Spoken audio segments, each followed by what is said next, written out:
Hello and welcome to Riverside Crafts this afternoon. I'm Ray and I'm going to show you how I made this little present to be your little gift, and that with a nice little embroidery hoop and a little bit of watercolour and some die cutting. So I thought I'd just share that with you.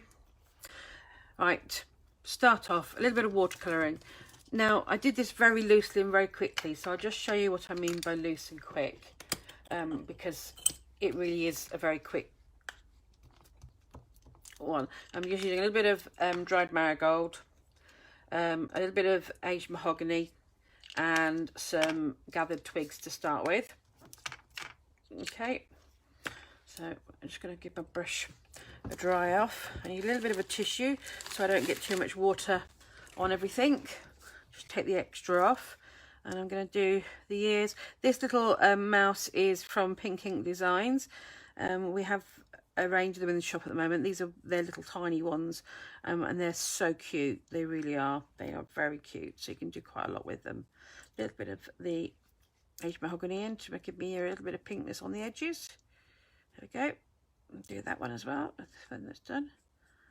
I'm going to blend it down a bit. Done. Okay.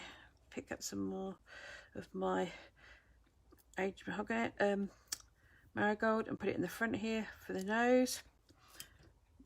Right, drying that off. Now I'm going to bring the brown in, and I'm just going to go quickly around his head, very quickly.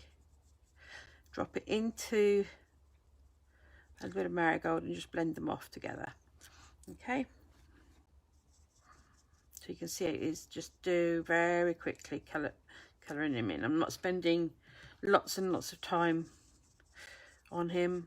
I'm just giving him a bit of a quick colour just to give him a bit of texture. Now I'm putting some shadow in. Right, I'm just going to do his tail, which is, again, I'm going to use the dried marigold to go down. A little bit of the aged mahogany in it just to give it a bit of pink. I'll do his feet the same.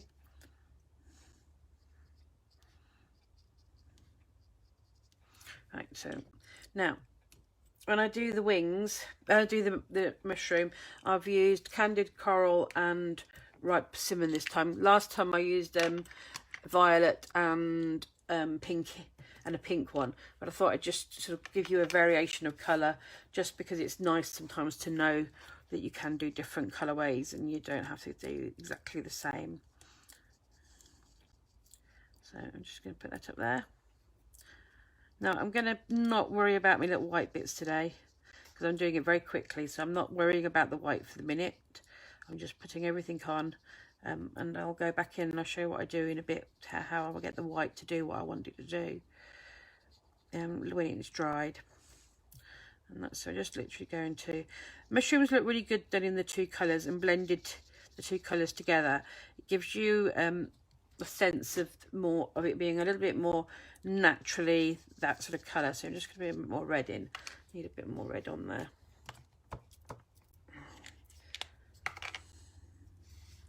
There we go, that's better.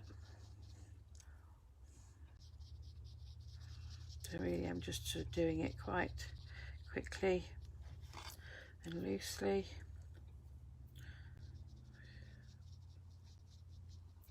A bit more of the orangey up that side, a bit more down here, and just pull it out so it just sort of sits in where it's nice and wet. Okay, that's not bad. Right, so I'll leave that like that for a moment. I'll use the dried marigold for my base, so I'm really keeping my palette quite small, not having lots and lots of colours on it. I used a little bit of the brown just to give you my shadow underneath here, so that my toadstool have got a bit of shape on it. Okay, so that's that bit done. Just put a little bit of red in there. That's it. There we go. Done. And then I've just got a little tiny bit of green just on the base of the here, because I'm going to cut this out, so it's only just putting in those little bits there just that, so I'm cutting this all out. So that's what I mean when I say it's very loosely coloured. So it's not, I'm not spending lots and lots of time. I'm not worrying about it too much. Okay, and I'll show you how I put my white back on now. I've got one that's dry, so I'll just put those to the one side. It's also been cut out so that we didn't have to spend ages and ages watching me work. I thought you'd get me bored. This is a white acrylic marker. You can use a gel pen actually. I'll do a gel pen today. It'll be quicker for you. And you literally just go back over whatever it is you've when it's very dry, and put your white back in. So it's it's an easy way of doing it. If you're trying to get something done quickly, just go back in and put your white down, but it has to be dry or it won't work for you. Okay, so make sure it is very dry before you put your white back on. I've also used a sparkle pen, one of these up here on the wings, just to give it a bit more of a sort of a nice finish. So that's my mouse done. Okay, I'll put that out there. Now I've got, I do this, I've got my hoop. Now, as you can see, I've started, but all I've done literally is wrap my hoop here in twine. That's it, nothing fancy. Just wrapped them round in twine all the way underneath. It is easier to wrap if you take the bolt bit out. I don't know why, but it is. So we'll just do that. Oh, get my scissors. Okay. Put that out of the way for a minute. A little bit of hot glue, just because it makes it a bit easier. Come on, off you come. There we go. It will hold it. There we go. A little bit of hot glue. Pull that round, and that's going to hold that in now. Much quicker than if I try and glue it normally. So that's my ring wrapped. Okay. Now I've got my inside piece, and there's the bolt that comes off it. I've done quite a few die cuts. Now this one is from the Riverside Crafts Wildflowers set, and the others are from the Sizzix set here. We use them an awful lot actually, so they're a really good base set to play with, and you get quite a lot of different bits out of it, so it's quite a nice base set. Some organza. We have all different sorts of colours in the shop, which is quite useful. So I'm going to lay one piece down to start with, and I'm going to pick up some of my die cuts, because I'm going to sandwich some of my die cuts in between my layers of organza. Okay, so I've got three nice big long fronds coming up.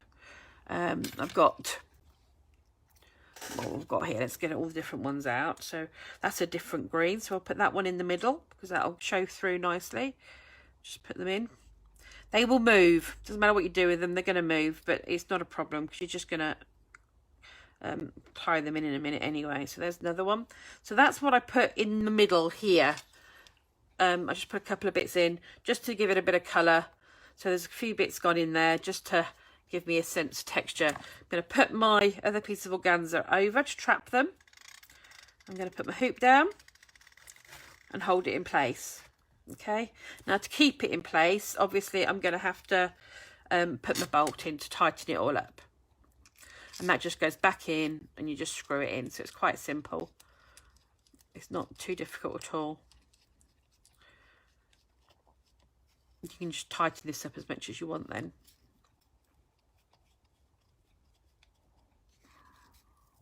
But by wrapping the hoop, you've made it look a little bit more country and a bit more sort of a bit more than just an embroidery hoop, as it were. I'm going to trim off all of this organza that I've got at the back so it's nice and neat.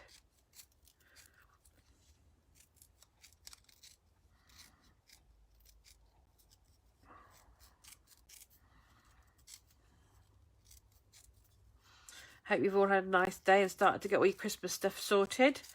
And that, have you any who's got their decorations up yet? Mine have gone up this weekend. But I have to say it's taking me 2 days, which is I think I might have too many decorations. But I do like Christmas, so I'm just gonna let it go and say tough. That's how I am. Right, so that's gonna sit just here. I've got a few other little bits and bobs that I've done.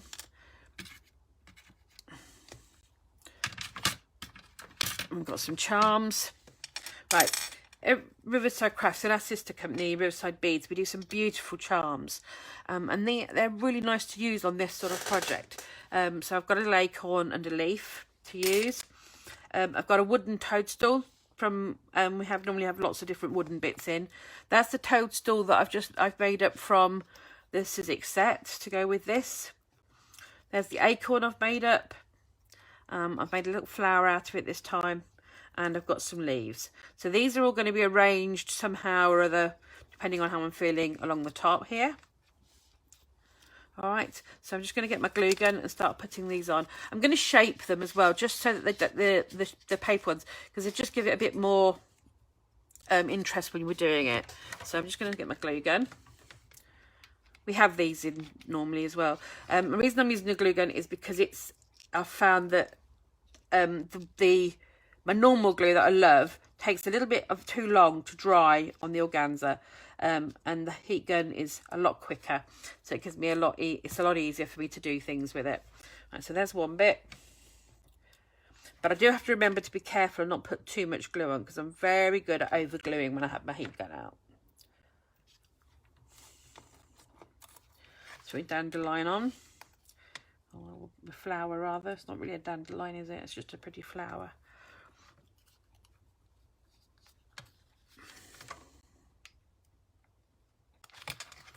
Put this toadstool in, and it can sit here, quite like that. That's nice. Hold it down a minute, let it dry and set. There we go. Get my wooden one. I'm going to put the other wooden one over this side today, just to have a bit of a change, and give it all a different texture for a bit. And I've got my acorn here that I've made up out of the Sizzix dies, and I've coloured the edges of it. Just because it's from the Sizzix dies and you've die cut it doesn't mean that you can't colour it in. Same with the wooden ones. It doesn't, just because it's a wooden piece doesn't mean that you can't just colour it if you fancy it. There isn't a reason why you can't put a little bit of colour on if that's what you fancy. So you still colour them, shape them, and change them to whatever it is you fancy. Don't feel that you can't do whatever you would like to them, because you can. You can sort of do quite a lot with them, and keep going. Right, so that's there. Right, some twine. Now, we have different thicknesses of twine at the shop. We have this one, which is a medium one. This one, which is quite nice and fine. And we do have sometimes we have the really thick one in. So it's depending on what you're looking for. Now, to go around your hoop, you're looking at probably about 5 meters. So it's quite a lot. So you're better off to buy yourself the actual roll, and just sort of keep going, if that makes sense. Right, I'm cutting a piece off the fine one because I'm going to use that one to tie on my charms. But so that it doesn't all come apart on me and fray too much, I'm just going to put it through my PVA glue quickly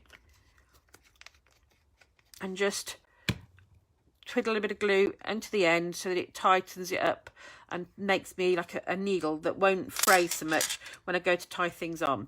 So I'm just going to put it through. There we go, that's gone through that one. And we'll just put it through the leaf as well. Lovely jubbly. So that was easy enough to tie on. I'm just going to tie them in together, so they don't fall off for me. Right.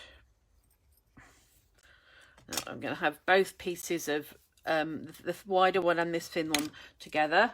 So I'm just going to cut myself a piece off and put it out of the way for a minute. Right, I'm going to make myself, obviously I've got to have a loop so that things I can hang it with. So I'm just going to tie myself a loop first. And it's going to be, it's just putting it in there so that I don't end up with it going everywhere. So I'm just going to put my loop on and I'm going to push it through underneath my twine. Okay, so it's just going through underneath here. All right. And I've got one knot at the front there. Now I want that knot there because that's going to help me in a minute when I come to do my next bit. All right. So I put that knot there and I'm just going to do another one because I want a wide knot looks nicer to hold it all in. It sort of gives it a nice sort of countryer feel, if that makes sense. So that's my knot, that's my loop on. And then I've got these bits here to tie up to make it look a bit more, if that's all right. So I'm just going to tie a bow in it. I'm going to bunny ears it, which is what Caroline taught me, I don't know how many years ago. So, and put it tight because I can do my bow then. And then I've got my bits dangling down, which look quite nice to hang around. And I can shorten those if I want to, or I can leave them nice and long. And that is a really cute little gift to give to somebody. So done with exactly the same things as what on both of them. And so you've got both, I've got the charms on and you've got the wooden bits, and it's where you position things to give you your slightly different colourways. I hope you liked the idea and I hope you enjoyed watching today. It's only a quickie today. It doesn't take many minutes to do this one, but next week will be my last of the year. So I'm just going to show you what we're going to make next week, just so that you can see, because I thought you might like to see it just to give you an idea. This is what we're going to be doing next week. So I'm going to be doing a little Christmas cottage next week using the Tim Holtz die set. So if you want to come and join me for that one will take a little bit longer, and we'll make this nice little Christmas decoration. You can actually hang it on your tree if you wanted to. They're quite nice and lightweight, so nice little thing to do next week. And I hope you enjoyed this week's one. Thanks for watching, and I will see you again next week. Take care. Bye bye.